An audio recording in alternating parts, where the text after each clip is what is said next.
All right, man, peace. So, brothers, arguably the most dynamic and the most captivating dynasty in the modern history of basketball, other than the 1990 Chicago Bulls, has been the 2010 Golden State Warriors. And I'm sure there's certain brothers out there who might try to combat that or come against that. They'll probably say, well, what about the Kobe and Shaq Lakers? In my view, the Kobe and Shaq Lakers, they were the most dysfunctional dynasty that I've ever seen, not the most captivating. It didn't bother me if I missed one of their games. Now, I do believe that Kobe and Shaq are probably the most dominant duo to ever play in the history of professional basketball. Of course, honorable mention would also go to Oscar Robertson and Lou Alcindor, to Wilt Chamberlain and Jerry West, to Michael and Scottie, to Magic and Kareem, so on and so forth. But I think that Kobe and Shaq, pretty much both in their physical primes, would take the cake as the most dominant duo in the history of dynastic championship level NBA basketball. But very few people also mention the dynamic duo and the dynamic trio of Steph Curry, Kevin Durant, as well as Klay Thompson. I have very little doubt that when they do decide to make the documentary about the 2010s Golden State Warriors, we're going to find out a lot of things about the team that we never knew. And it's probably going to be a documentary that would rival the legendary Michael Jordan documentary on The Last Dance. We'll find out. But the question does beg to be asked. Has their championship window closed? The 2010s Golden State Warriors, has their championship window closed? And I have to respond with, I'm not quite sure. I don't know that in the history of professional basketball, at least the relatively modern history, in my view, modernized basketball starts with the drafting of Larry Bird and Magic Johnson, or at least their introduction into the league in 1979. But if you want to go a bit further back, the relatively modern version of NBA basketball started when Bill Russell and Wilt Chamberlain came into the NBA, and then a few years later, Oscar Robertson, Jerry West, etc. I'm not quite sure if there's ever been a dynasty like these Golden State Warriors, where I look at them and I say, maybe they might have a second act. We know that the Chicago Bulls had a second act in the mid-90s, but they pretty much had to scrap the whole team, other than, of course, Michael and Scottie and Phil Jackson as the head coach, and bring in an entirely new roster. They've been the only team that has been able to do that thus far. Some people might say, well, what about the Kobe and Powell LA Lakers in the late 2000s? You can kind of sort of say that, but I think that you at least have to have two mainstays from the first team to give that some credit. Now, if you want to say Kobe Bryant and Derek Fisher, you can, to a degree, stretch that out if you want to. But it's going to be very interesting to see where the Golden State Warriors go from here. I've always compared their run to the Detroit Pistons of the late 1980s. Very similarly built teams that focused on their backcourt. Everything was about stretching the floor, making sure that you gave your guards room to penetrate, to pull up from mid-range or from long range, things of that nature. Very defensively oriented. Steph Curry is 33 years old. He's normally considered a quote-unquote small man, even though I'll say that he's on the cusp of not really being a small man because he is about 6'3". He's aging very well as a player because of his unbelievable level of conditioning. He's stronger than he's ever been. I think that he's playing better than he's ever played, as will be attested to over the course of this segment here featuring Mr. Chris Broussard.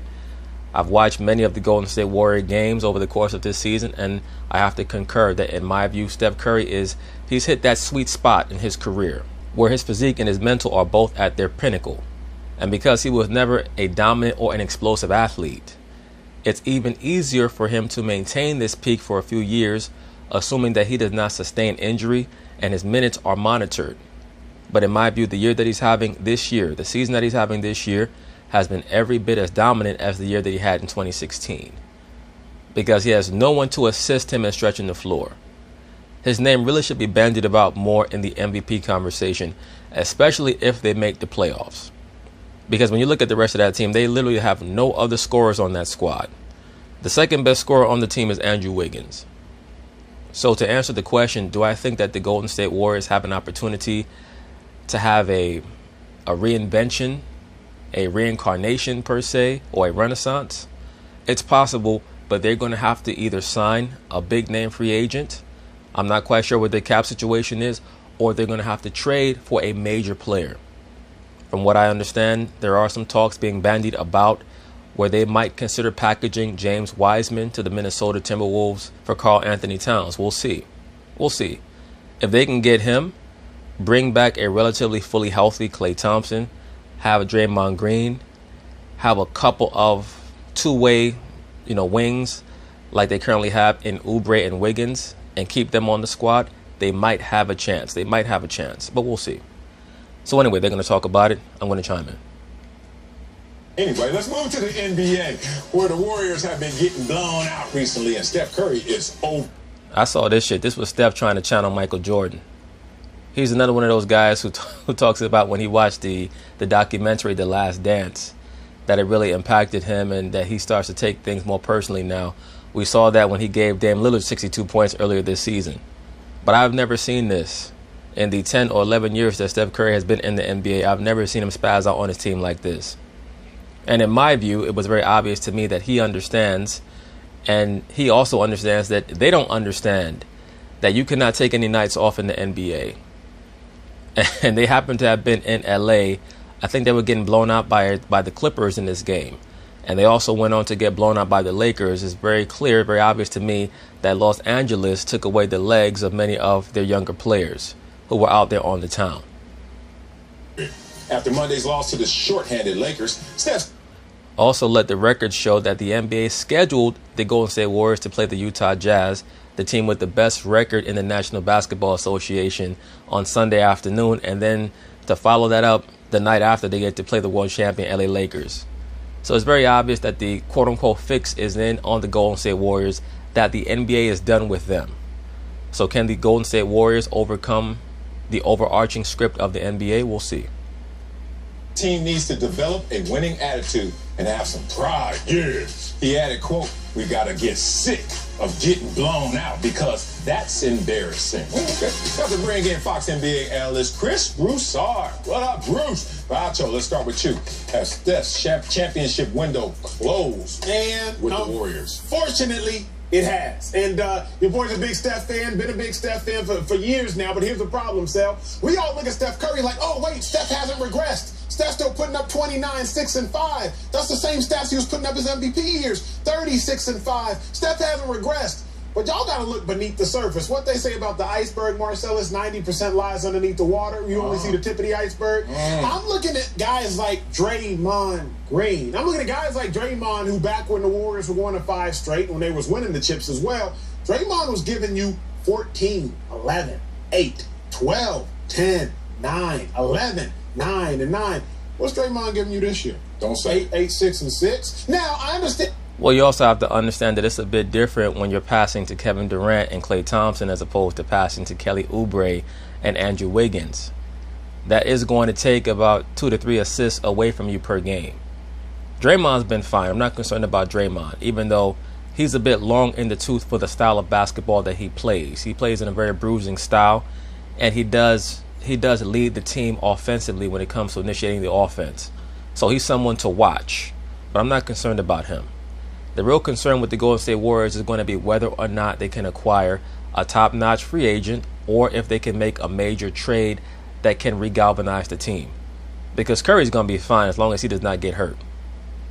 Still got the piece that everybody knows, which is Steph Curry.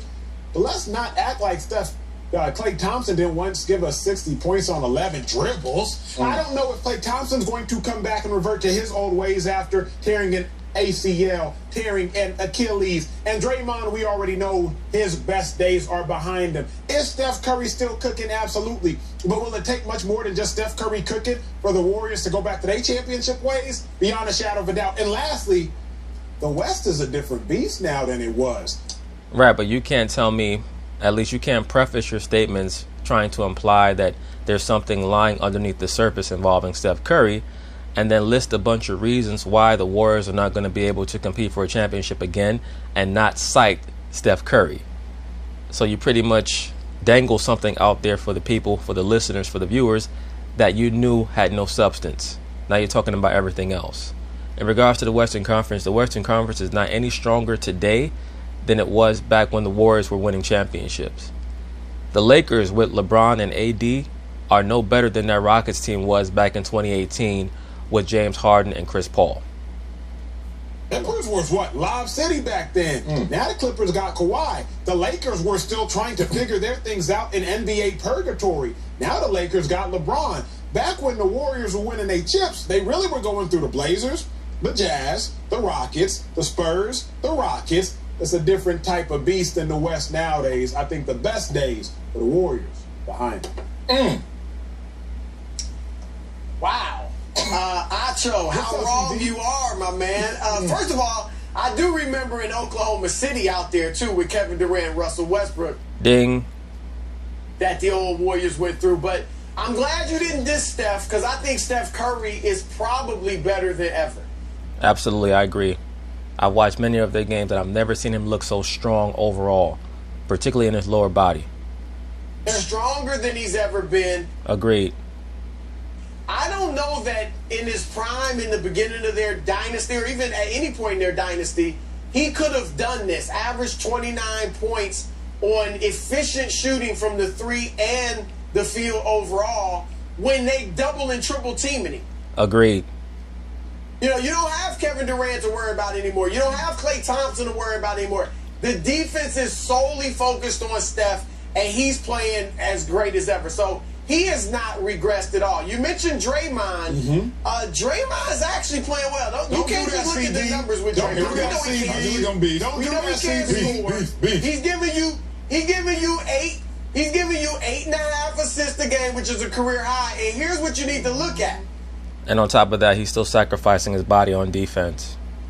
It's very difficult, extremely difficult, to quantify what Draymond Green does by purely looking at the numbers. You have to watch him play to understand what he brings to the table. The Golden State Warriors, Acho, are 7th in the NBA in defensive efficiency. Who gets most of the credit for that? Draymond Green. So you also have to give a lot of credit to Wiggins as well as Oubre. Those guys, they bring it almost every night on defense. Green is playing better than I actually expected without the other stars around him. Defensively, he's doing his thing, and he's doing his stuff as a playmaker. Here's the deal. Next year, they'll be contenders. I give you. You mentioned the Lakers. You mentioned the Clippers. I'm not saying they definitely win the West, but I am saying they will be legitimate contenders because they have to make a major trade or acquire a major free agent. Once again, I'm not sure what their cap situation is. I don't know. But keep in mind that the LA Clippers, they have to win a title this year or they're going to lose either Kawhi Leonard or Paul George. I would be surprised if both of those players come back if the Clippers flame out in the second round again in this year's playoffs. I think that a Paul George would be perfect with the Golden State Warriors, assuming that they're able to fit him in under their cap. If they could sign him, bring back Klay Thompson, maybe James Wiseman develops another season, to me, that would put them, I won't say in the quote-unquote catbird seat or in the driver's seat to win a championship, but they would be right there with anybody in the NBA, including the Brooklyn Nets.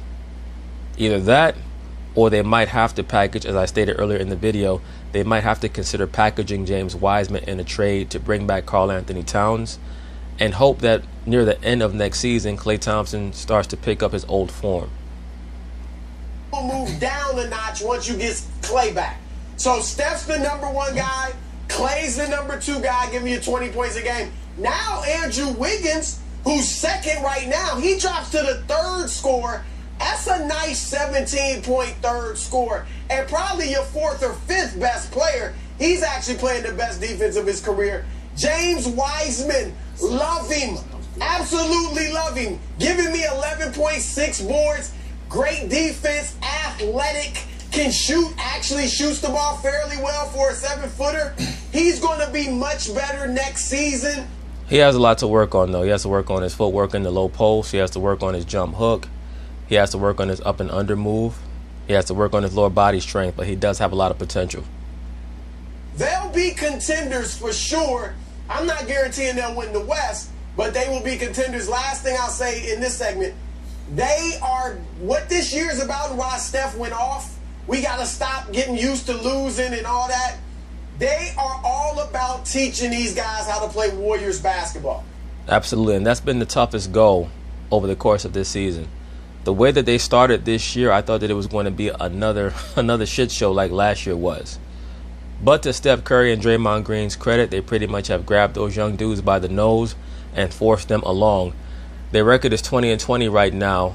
I've seen at least 6 or 7 games that the Warriors blew that they should have won. And they're really doing it. Number one, they lead the league in assists. 27 assists a game. All right. Number two, as I mentioned, 7th in the league in defensive efficiency. So they're sharing the ball offensively and defending the rock. And then once they get Clay back, they will return to one of the better three-point shooting teams in the league. CB, I got to talk to you. Let that man finish his points, man. Don't be rude.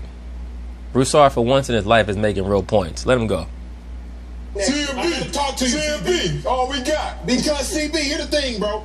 Just because you talk like a bishop doesn't mean you giving me gospel. And that's what I've learned about you, CB. If you talk like a pastor don't mean you giving me this gospel. So I got to pick apart your message, CB. You said they trying to teach you Warriors basketball, CB. Warriors basketball was winning chips. Warriors basketball wasn't being 9th in the West. You know better than I, CB. Come on now.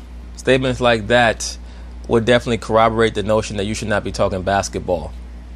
Warriors basketball is based on a style and a mentality, which is going to result in wins. You can't just look at wins and say that that's Warriors basketball.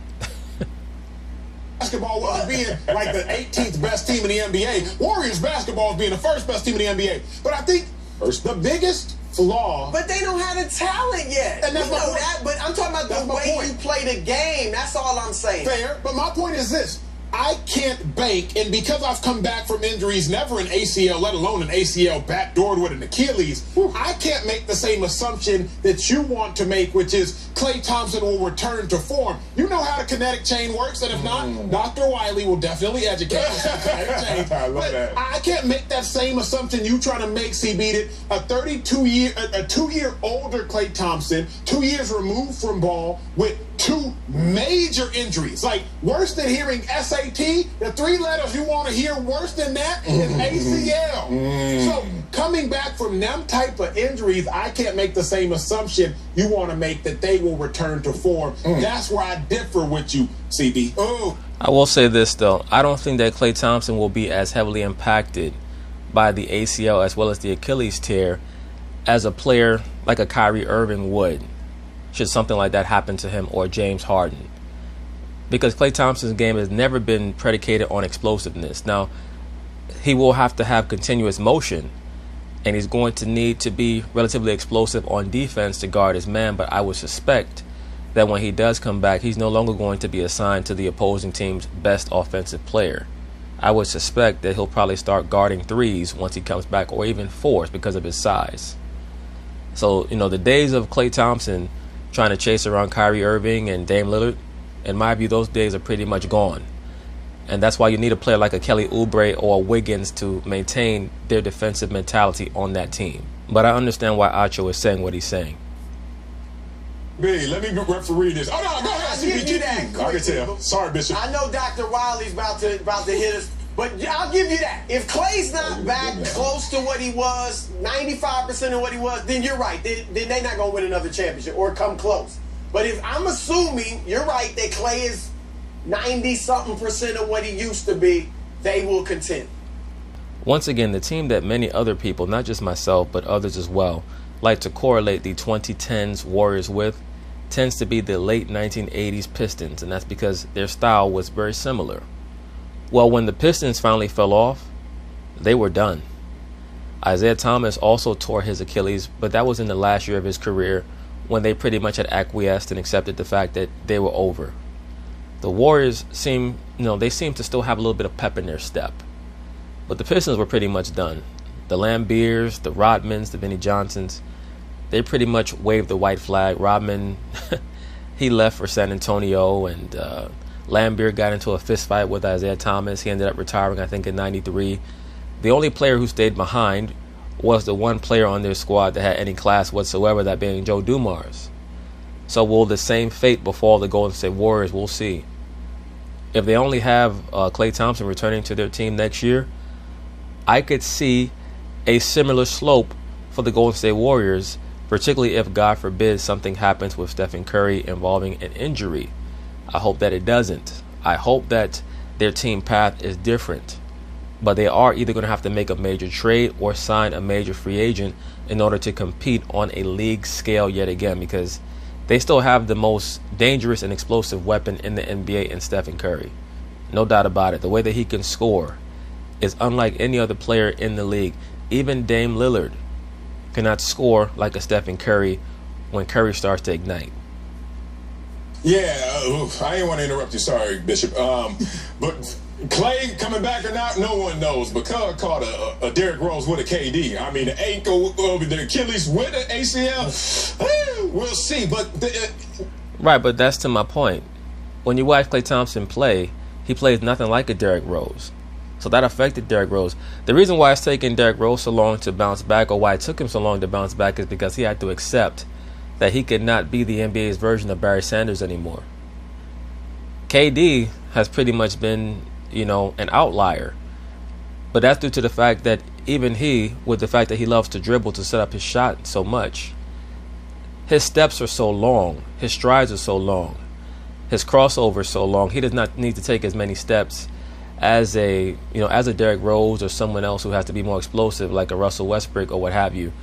KD does not even need to be able to beat his man to the basket. He just needs about an inch of space to get a shot off. He's 7 feet tall, or almost 7 feet tall.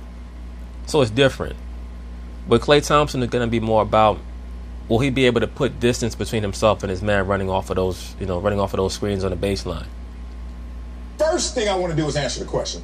Their window has not closed. Now, speaking of Bishop, my Bishop, Noel Jones, one day talked about when not to make decisions, when not to set expectations. It's when you're tired, you're angry, you're lonely, or you're hungry. Well, if you're Steph Curry, let's add to that list when you're undermanned. I got a Tesla. I actually got 2 Teslas. I actually got 3 Teslas. They roll well with 4 tires. With 3, haven't tried that just yet. You know why? Because it's not designed to do that. This Warriors team is not designed to go out there with Steph Curry alone and say we're championship contenders. Agreed. I remind people that with Klay Thompson, they have an 80% win percentage. Without Klay Thompson, they have a 33% win percentage. So Klay Thompson is a huge piece that number sounds a bit skewed. When you say they have a 33% winning percentage without Klay Thompson, are you counting last year when Stephen Curry also missed a huge bulk of the season? And factored into Steph Curry's frustration. And I remind you also that life and championships come at you fast. Agreed.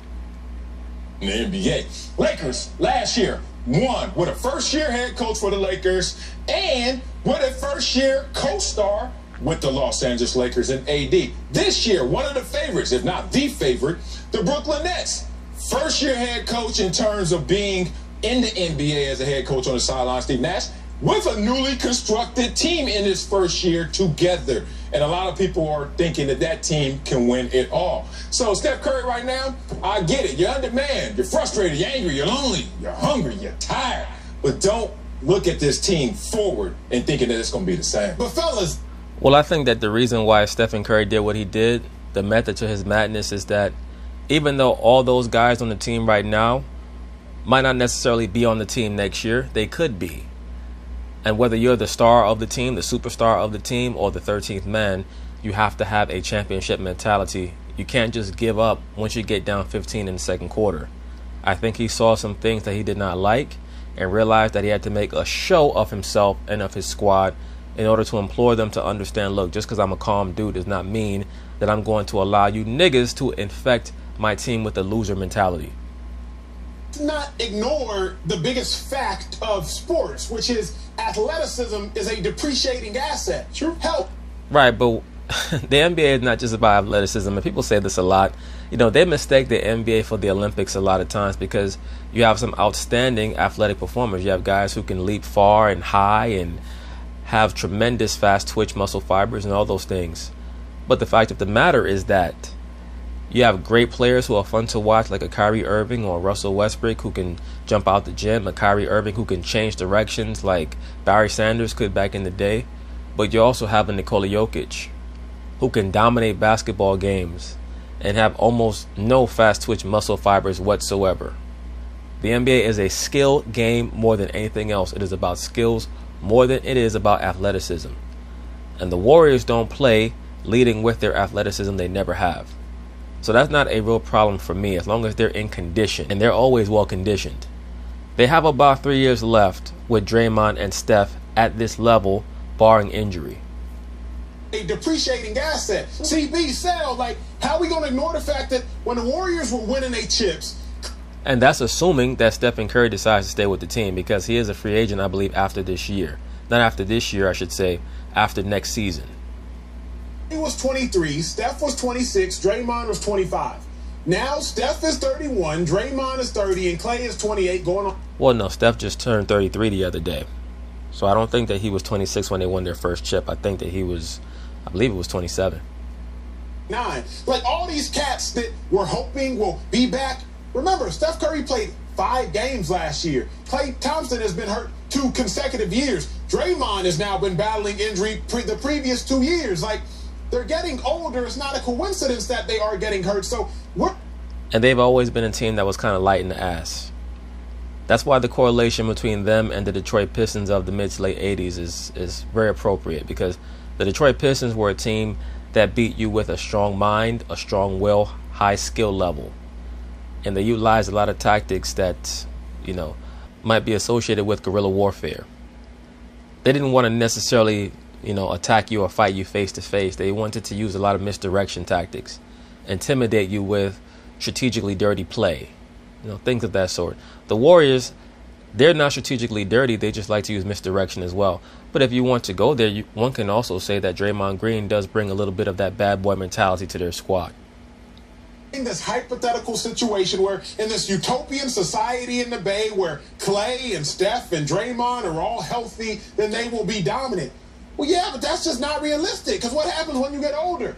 You get injured, and we're literally seeing that for these Warriors. So in the hypothetical situation that you, Marcellus Wiley, but more so CB, in the hypothetical situation that y'all are painting, if Klay comes back to his 25-year-old form and Steph stays at his 30-year-old form and Draymond reverts to his 26-year-old form, yeah, they'll compete. But the fact of the matter is, all them days are behind them, just like they win in waves.